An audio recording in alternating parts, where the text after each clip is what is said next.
So this is a story I've tried to tell for a long time, and I've told it in.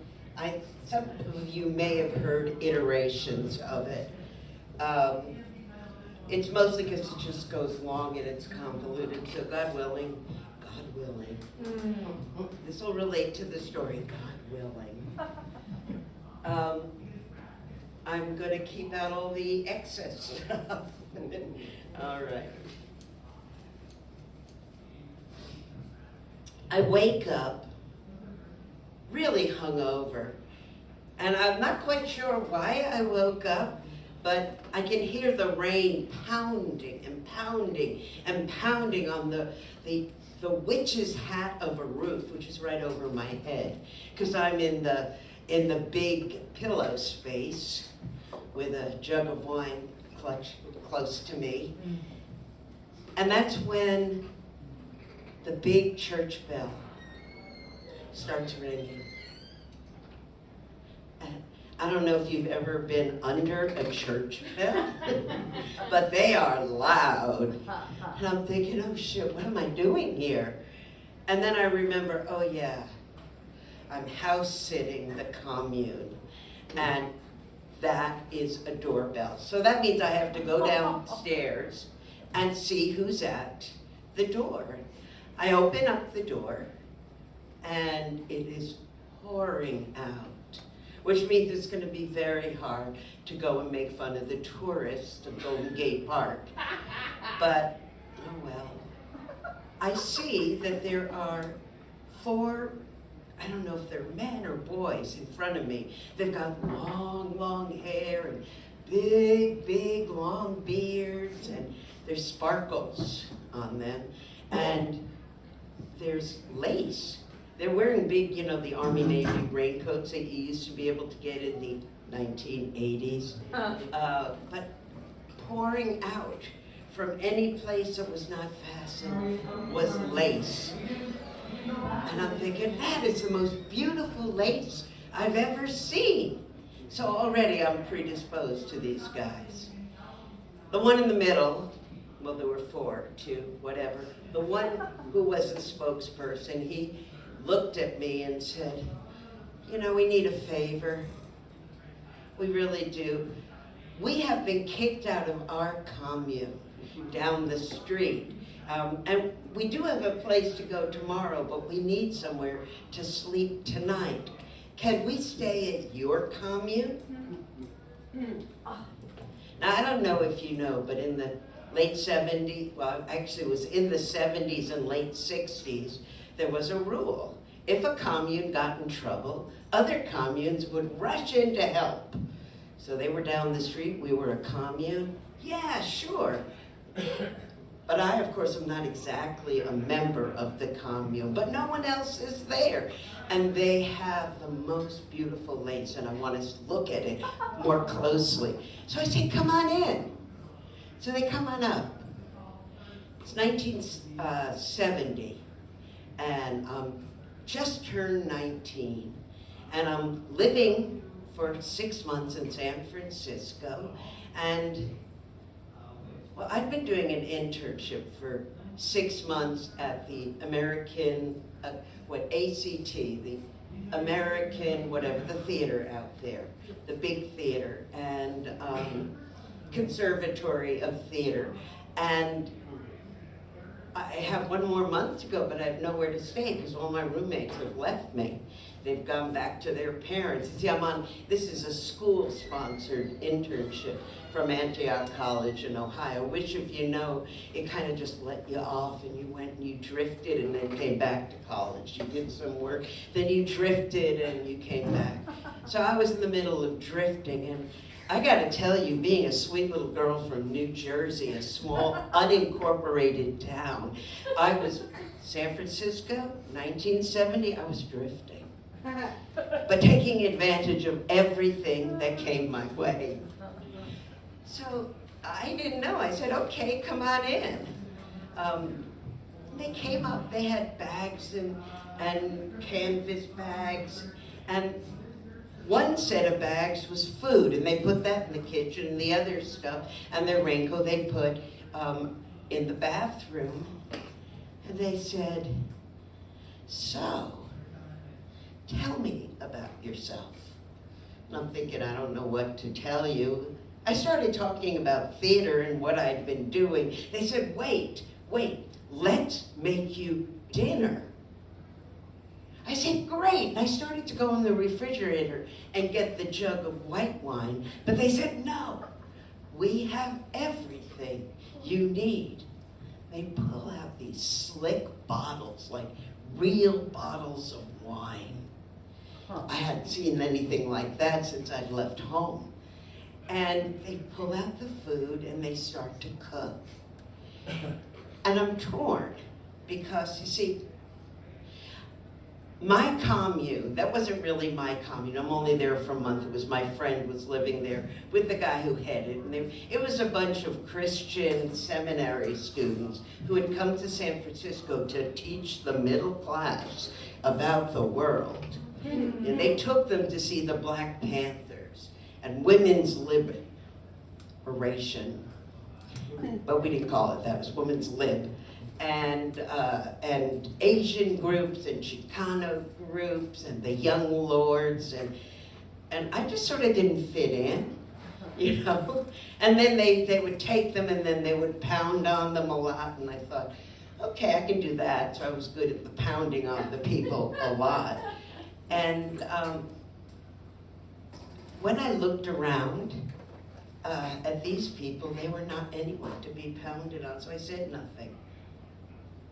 But as they cooked, the food looked great. And they put it on the table, and they uncorked. Can you imagine? Wine, and let it breathe. They offered me the first glass. And I acted like I was queen of the commune, which I was, even though I had 4 other queens right with me. And they fed me. Well, they tried to feed me. I had to explain to them, you have to understand, I'm not eating anything. They say, why? Because I'm on a diet. Because I used to be like a sylph, 108 pounds. And little.